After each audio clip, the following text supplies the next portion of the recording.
टांगे वाला, मैं हूँ मर्द टांगे वाला, मुझे दुश्मन क्या मारेगा, करता हूँ मैं जो वो तुम भी करो जी, 1 2 का 4 4 2 का। और इस गाने को आवाज देने वाले फनकार का नाम है मोहम्मद अजीज उर्फ Munna. My name is Lakhan, my name is Lakhan, सजनों का सजन मेरा नाम है। जिनकी आवाज 80 और 90 के दशक में सबसे मशहूर आवाज बन गई।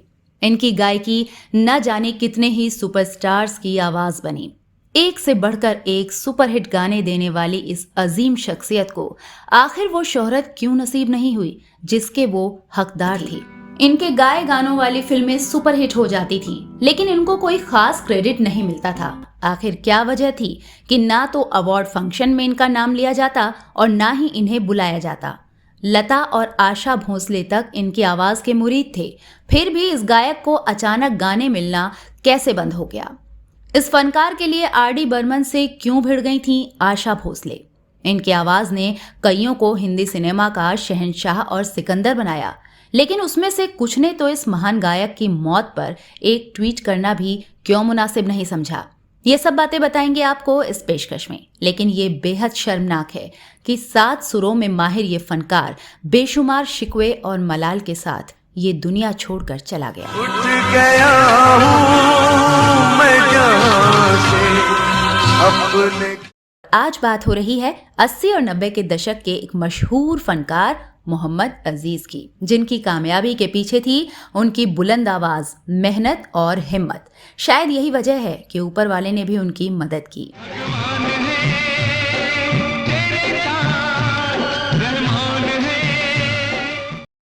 मोहम्मद अजीज की गायकी में जो ऊंचाई, ठहराव, दर्द, कशिश और रोमांस था वो किसी और में नहीं था। हम उनके बचपन, संघर्ष और कामयाबी पर आगे बात करेंगे, लेकिन सबसे पहले आप अजीज के गाए कुछ गानों के अंश सुनिए और खुद फैसला कीजिए।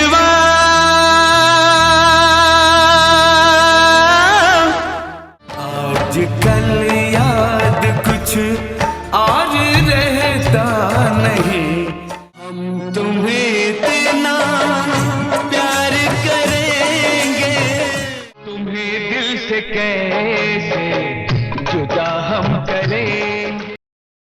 संगीत की दुनिया में अपनी आवाज से कई सितारों के करियर को ऊंचाई देने वाले मोहम्मद अजीज को लोग प्यार से मुन्ना बुलाते थे। दरअसल इसके पीछे भी एक कहानी है। अजीज बचपन से ही रफी साहब की गायकी के कायल थे। जब भी वो रेडियो पर रफी का गाना सुनते, उसमें ऐसे खो जाते जैसे मर्फी रेडियो के विज्ञापन का मुन्ना दिखता था। इसी वजह से उनके परिवार में सब प्यार से उन्हें मुन्ना पुकारने लगे। आज भी जब मोहम्मद अजीज का नाम लिया जाता है तो उन्हें प्यार से मुन्ना ही कहा जाता है। उनके गानों के क्रेडिट में भी उनका नाम मुन्ना ही लिखा मिलता है।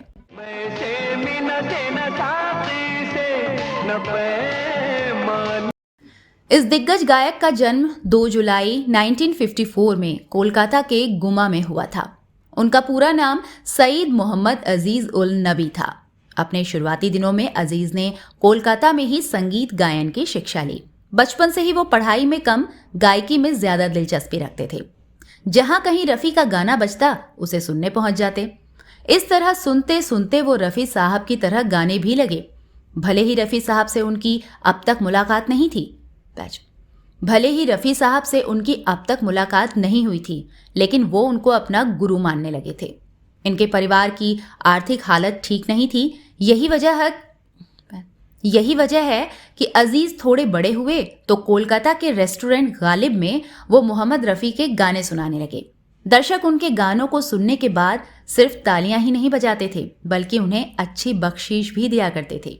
कहा जाता है मोहम्मद अजीज की रोजी रोटी मोहम्मद रफ़ी के गानों से करीब 2 दशकों तक चलती रही।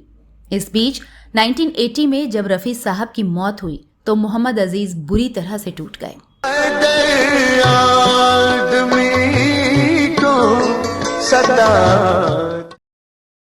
रेस्टोरेंट में गाना गाकर गुजर बसर जारी था, लेकिन अजीज को इसका फायदा भी मिला। कोलकाता के एलीट क्लास में वो काफी पॉपुलर हो गए। तमाम बड़े फिल्म निर्माता भी कोलकाता के गालिब रेस्टोरेंट में खाना खाने आते थे। मोहम्मद अजीज के सिंगिंग कैरियर की शुरुआत भी इसी रेस्टोरेंट से हुई थी। जहां एक बंगाली निर्माता को उनकी आवाज इतनी पसंद आई कि उन्होंने उन्हें अपनी फिल्म ज्योति में गाना गाने का मौका दे दिया।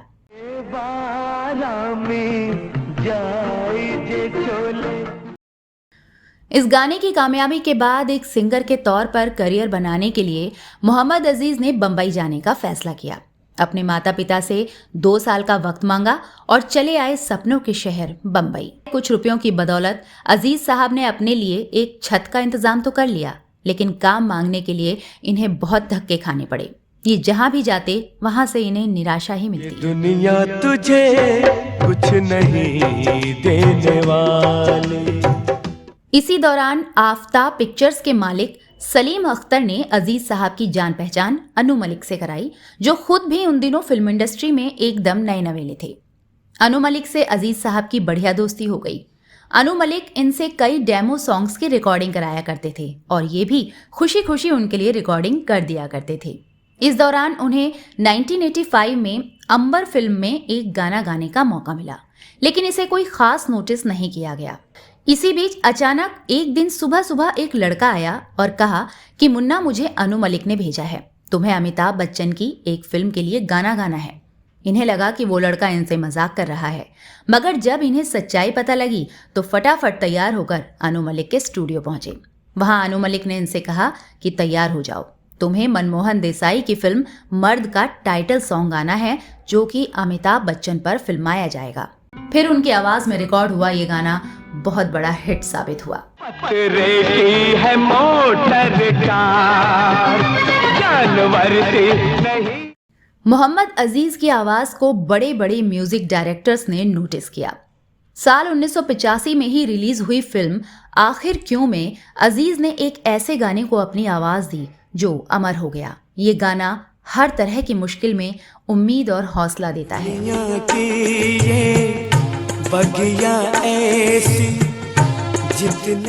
ये भी महज एक संयोग है कि इस बेमिसाल नगमे को लिखने वाले इन दीवर और इसे अपनी आवाज देने वाले मोहम्मद अजीज ने एक ही तारीख को दुनिया से विदा ली। साल भले ही अलग अलग हो, लेकिन दोनों की मौत की तारीख 27 ही थी। इस गाने के बाद मोहम्मद अजीज का नाम पूरे फिल्म जगत में मशहूर हो गया।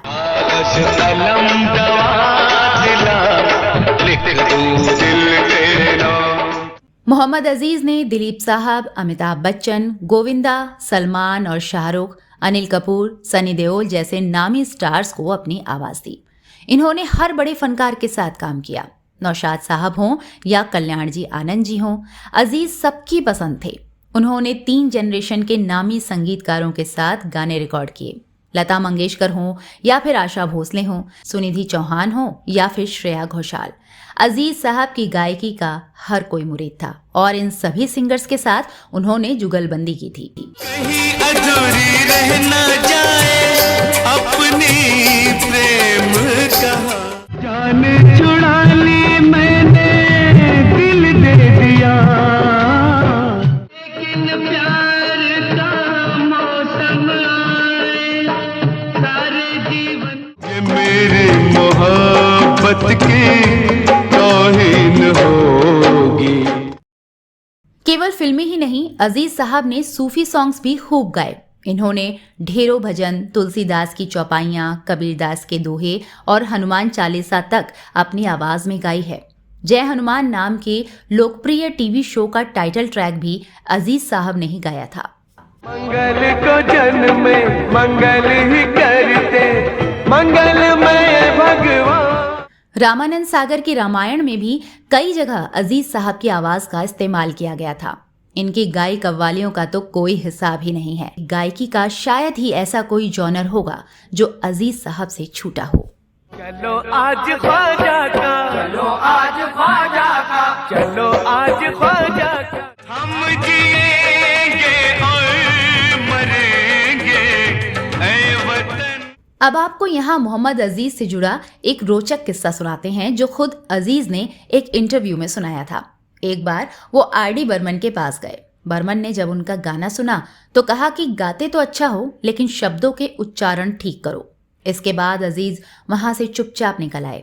कुछ दिन बाद बप्पी लाहिड़ी ने अजीज को आशा भोसले के साथ एक गाना गवाया। उनकी आवाज आशा को बहुत पसंद आई। उन्होंने कहा कि तुम आर.डी. बर्मन के ऑफिस आओ, तुमसे कुछ और गाने गवाने हैं। अजीज ने उस वक्त तो आशा जी को कुछ नहीं बताया, लेकिन जब ऑफिस पहुंचे तो उच्चारण सही करने की सलाह वाली बात आशा को बताई।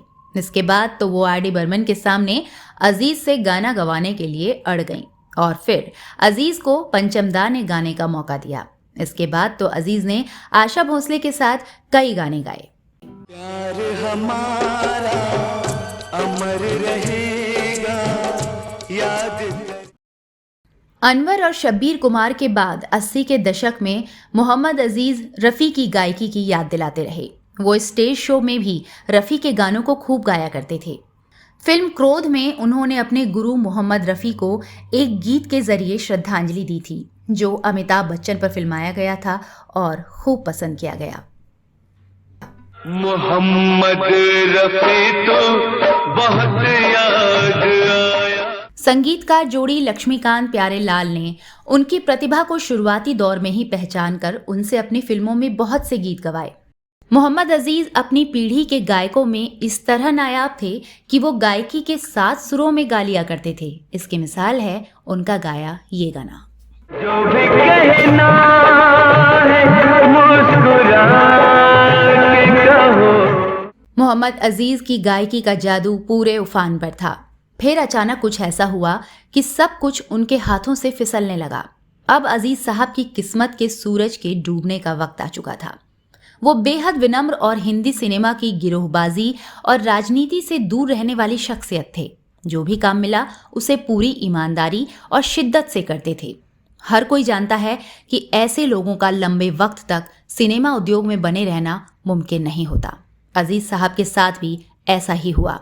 ये भी गौर करने वाली बात है कि 20,000 से ज्यादा गानों को आवाज देने वाले मोहम्मद अजीज को मात्र 2 बार बेस्ट प्लेबैक सिंगर का अवार्ड दिया गया। तेरा किसने तोड़ा यूं तन्हा। एक ऐसा वक्त भी आया जब उन्हें ना तो किसी अवार्ड फंक्शन में बुलाया जाता और ना ही वहां उनका नाम लिया जाता। उन्हें अचानक गाने मिलने बंद हो गए। इस महान शख्सियत की लगातार अनदेखी हो रही थी। इस बेरुखी और उपेक्षा ने अजीज साहब को अंदर से तोड़ दिया। तो ये चढ़ता हुआ सूरज डूबा कैसे, ये आज तक इस सूरज को मालूम नहीं। उनका ये दर्द बार बार छलक जाता था। कई इंटरव्यू में वो कहते थे कि मैं एक से एक हिट गाने दे रहा था, लेकिन मैं कब घर बैठ गया मुझे खुद ही पता नहीं चला। मैं आज तक किसी डायरेक्टर, एक्टर और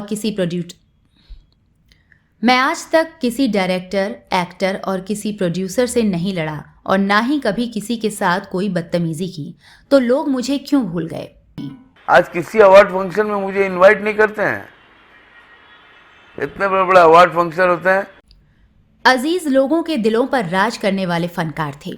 भले ही बॉलीवुड में उनकी बेकदरी हो रही थी, लेकिन अब भी उनके कद्रदान कम नहीं थे। यही वजह थी कि दुनिया भर में इनके स्टेज शो के लगातार बुलावे आते थे और लाइव शोज में तो इनका जलवा देखते ही बनता था। तूने बेचैन इतना ज़ियादा किया। 27 नवंबर 2018 ऐसी मनहूस तारीख बनकर आई जिसने मोहम्मद अजीज साहब को उनके फैंस से हमेशा के लिए छीन लिया। अजीज साहब कोलकाता से मुंबई आए थे। फ्लाइट से उतरने के बाद जब ये टैक्सी में बैठे तो इन्हें अपनी तबीयत खराब महसूस हुई और फिर ये अचानक बेहोश हो गए।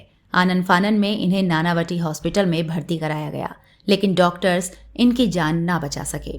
कार्डियक अरेस्ट के चलते मोहम्मद अजीज साहब की 64 साल की उम्र में मौत हो गई और इसी के साथ सिनेमा और संगीत की दुनिया का ये चमकता सितारा हमेशा हमेशा के लिए बुझ गया। दुनिया से चला हूँ लौटने वाला।